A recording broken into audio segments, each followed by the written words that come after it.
Good morning mga kabayan, nandito po tayo sa Talamban, Cebu City. May pupunta tayo sa Pitos. Pitos, Cebu City. May pupuntahan tayo doon mga kabayan. So by the way mga kababayan, bilang tulong mo na rin sa akin, pa-subscribe naman dyan. Kung hindi pa subscribe sa aking channel, masaya na ako dyan mga kabayan. Like and share sa aking video. Masaya na ako dyan mga kabayan. Bilang tulong mo na rin sa akin mga kabayan. Bilang suporta mo na rin yan sa aking mga kababayan. Bilang DDS. Bilang DDS supporter. Kung hindi pa ka na-subscribe, subscribe naman dyan. Habang nag-aabang tayo kung ano man ang meron, hinihintay natin, minomonitor natin ang ating mga kababayan kung ano nangyari. By the way mga kababayan, nandito na. Pumunta na si Pulong, ang lahat ng mga vloggers nandoon. Supporters, Duterte supporters sa Maisugrale. Pero anong nangyari? Nakita natin sa video, napakaraming dump truck. Napakaraming mga mamalaking dump truck, wing van, marami mga kababayan. So ito ay hindi tama mga kababayan. Ito ay hindi tama sa administrasyon na ito.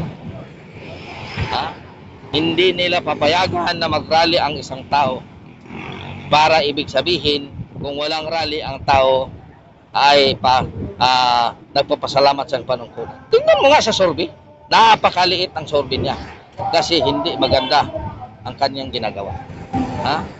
Hindi siya transparency.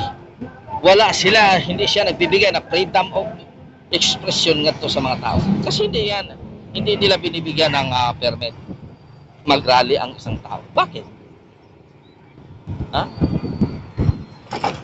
Ala ko nung, Secretary Harry Roque, hinahamon ko ang iyong kagalingan bilang abogado. Kung anong meron sa batas, pailan mo na lang sila ng kaso. Kaming mamamayan, wala kaming karapatan mag-file sa kanila kasi wala kaming pera. Ikaw, nandyan ka ngayon bilang DDS supporters. Ipakita mo talaga kung nandyan ba yun talaga sa konstitusyon,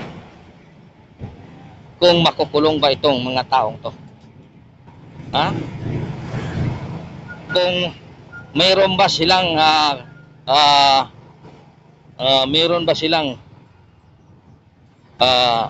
pananagutan rito mga kababayan.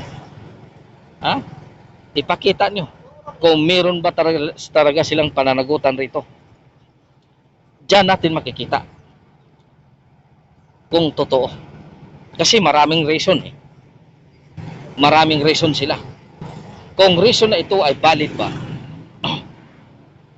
titingnan natin, meron na bang na-file na kaso? Hindi pa na binabalita. Meron na bang kasi bawat salungat sa administrasyon ay talagang matatanggal ka. Kung sasalungat ka sa kanila, hindi ka sasabay sa agos, ay talagang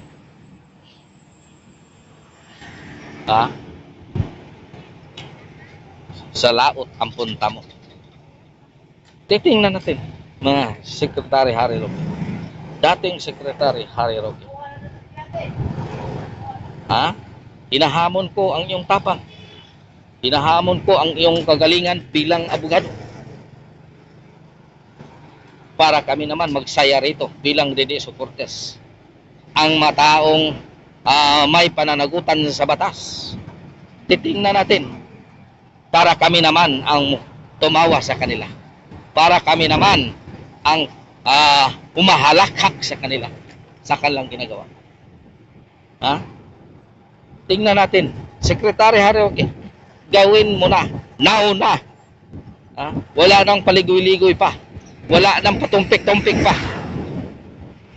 Nandito lang kami, handang sumuporta sa inyo. So maraming salamat mga kababayan. Hanggang dito na lang. God is good all the time. God is good mga kababayan.